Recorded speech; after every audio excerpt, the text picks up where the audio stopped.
വിഷയം ഫ്യൂച്ചർ ആണെന്നുള്ളത് തീർച്ചയായിട്ടും നാടിന് ഏറ്റവും കൂടുതൽ ഡിസ്കസ് ചെയ്യേണ്ട കാര്യം തന്നെയാണ്.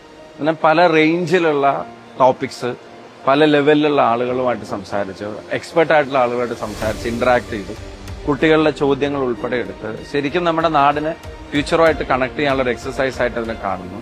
നമ്മുടെ ചെറുപ്പക്കാരുടെ ആസ്പിറേഷൻസിനെ അഡ്രസ് ചെയ്യാനുള്ള വലിയൊരു ഇനീഷ്യേറ്റീവായിട്ട് അതിനെ കാണുന്നു. കൺവെൻഷനൽ ആയിട്ടുള്ള വഴികളും മാർഗങ്ങളിലൂടെ മാത്രം മുന്നോട്ട് പോയാൽ നമ്മുടെ ഫ്യൂച്ചർ അതാണ് വിഷയമെങ്കിൽ അത് വേറൊരു വിഷയമായി തീരുമെന്നുള്ള തിരിച്ചറിവിൽ നിന്നാണ് ഇത്തരം ഇനീഷ്യേറ്റീവ്സ് ഉണ്ടാവുന്നത്.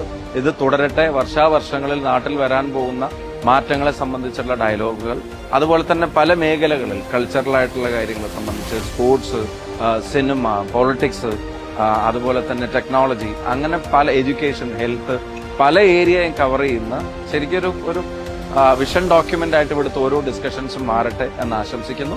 എന്നെ ക്ഷണിച്ചതിനും കേട്ടതിനും ഞാൻ എന്റെ നന്ദി അറിയിക്കുന്നു.